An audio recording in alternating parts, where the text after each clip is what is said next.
Hey guys, welcome to Android Academy.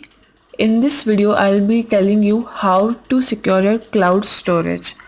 There are so many cloud storage services available today, and you should know how to secure your cloud storage, your private data which you save on your cloud storage. Whether your files are stored on Dropbox, iCloud, or Mega, they could do with a little more security. It's impossible to make them hack proof, but there are a few things you can do to make your data as secure as possible and still convenient to access. Let's walk through those steps. There's no such thing as perfect security, but that's no excuse to do nothing, especially when boosting your security is easy. Don't fall for the trope that if you want it secure, you shouldn't store it in the cloud. Cloud storage is convenient, accessible technology that gives us access to our data anywhere on multiple devices. It helps us work and makes our lives easier. There's a line to be sure, but it's silly to not use useful technologies simply because of the risk that something bad might happen. Let's talk about how you can mitigate that risk.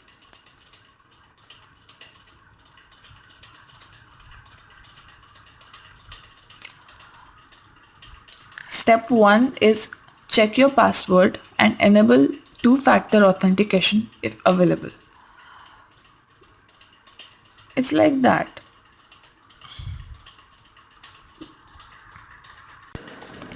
I'll take an example of Dropbox. Just open dropbox.com and sign into your account. Now click on your name in the upper right corner and go to settings. Now go to the security tab and click enable in the two-step verification section. You can learn more about it, and you have to give your password. There are two types which you can do, two ways which you can in which you can do that, and using text messages or using a mobile app. So you can do it this way in Dropbox. Let's move on to the second step. The step 2 is audit your connected apps, devices and services. Your next step is to take a look at any connected apps and devices with access to your cloud storage. In Dropbox, for example, you can see all of them in your account security settings. Alternatively, log into your Dropbox account, click your name and select settings, then click the security tab, just we did in the first step.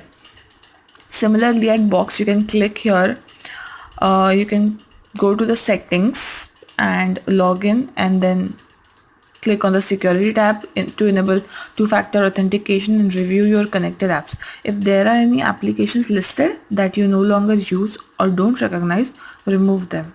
You don't want some old app to get compromised and subsequently lead someone to get access to your account. This happens more frequently on social networks like Facebook and Twitter.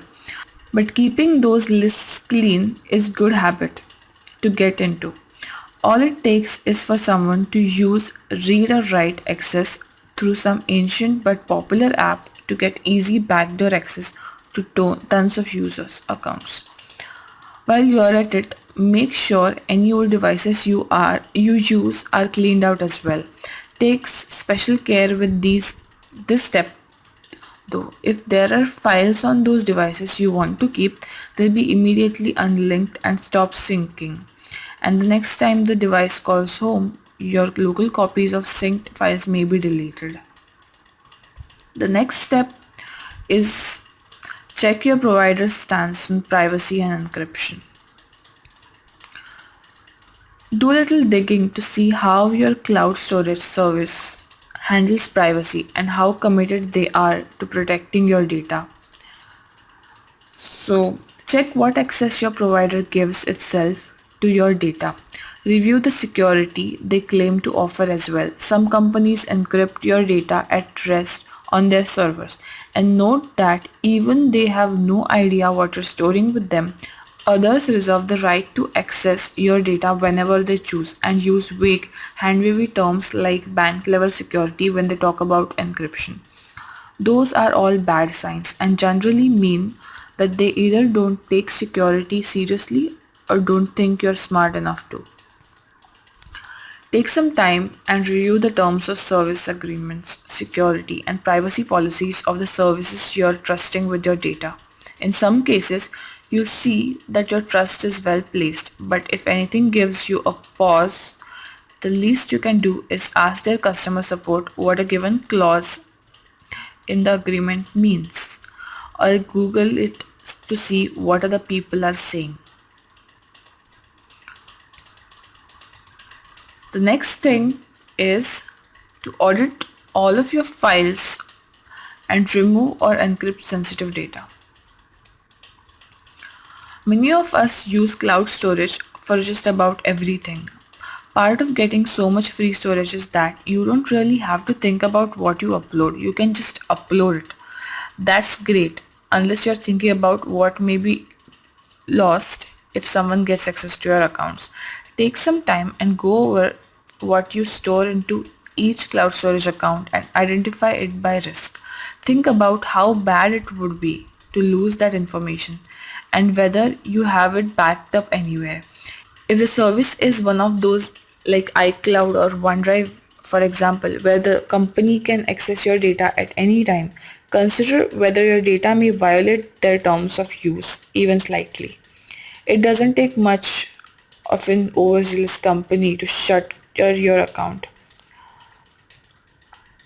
If there's anything you'd hate to lose or anything you're worried about, then just take time and remove it from the cloud store and store it locally or encrypt it.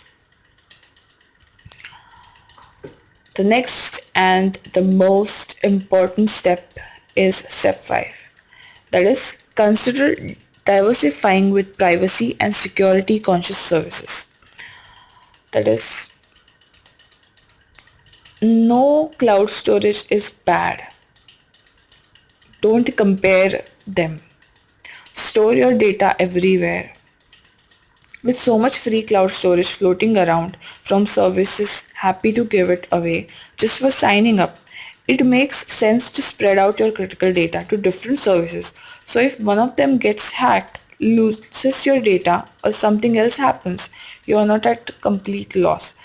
Doing this accomplishes two major things. First, it makes sure that losing one cloud storage service isn't the end of the world when it comes to you actually being able to function. Second, it protects you from losing everything if someone breaks into your account via social engineering, as opposed to password trickery or exploits. Of course, keeping sensitive data encrypted will make sure that the person doesn't get away with much, but keeping your data diversified means that the odds of an intruder finding something useful are slimmer than if you used one big bucket for anything. And one small reminder, cloud storage isn't backup. Or more precisely, sync is not backup. If your data is removed for any reason from the cloud end, sync means it's removed from your local machines as well. To boot, most cloud services don't offer fine revision histories for the file you sync, a feature that's critical to a good backup service. This is where we point out that cloud storage and sync is not the same as online backup. You should trust the latter to keep your data safe, but not the former. It's important to keep more than one backup of your data, including one that's off-site. So I hope that you liked this video and it was helpful and informative for you guys. So just go through this and do these steps for so that you won't lose your data. Thank you so much for watching this video and make sure you hit the like button and also subscribe to my channel for more interesting videos. Thank you.